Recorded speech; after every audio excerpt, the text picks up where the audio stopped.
แต่เดินห่างจากเส้นขาวขอบทางประมาณที่หนึ่งด้วยค่ะอีกสักครู่กำลังรถเรือชั้นที่1.2โดยรถรับเป็นรถที่3ค่ะขณะที่รถรายทางขณะการประเภททัวร์จะเข้าที่ในทางประมาณที่1ค่ะและเพื่อความสะดวกของผู้โดยสารแต่เวลาใกล้ถอยเลยที่การโดยสารและขอความกรุณาผู้โดยสารที่เดินทางมาจากขบวนรถเดินจากขบวนรถให้เป็นที่เรียบร้อยก่อนค่ะ Attention please, all passengers traveling at the airport number 1, please have all of them. Thank you.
ที่นี่สถานชุดหาดใหญ่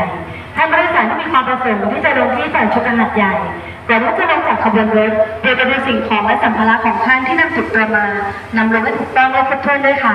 สำหรับขบวนรถที่เข้าเทียบเรือชานที่1เป็นขบวนรถเมล์วันที่172เดินทางรับส่งผู้โดยสารจากสถานีเสียเกิดปลายทางสถานีกลางกรุงเทพธุระค่ะท่านผู้โดยสารที่มีตัวโดยสารเป็นที่เรียบร้อยแล้วเวลานำสิ่งของและสัมภาระของท่านขึ้นขบวนรถและจัดหาที่นั่งให้เป็นที่เรียบร้อยด้วยค่ะและสำหรับทางออกของสถานีจะอยู่ทางด้านที่ใต้ค่ะสำหรับทางออกของสถานีจะอยู่ทางด้านที่ใต้ค่ะ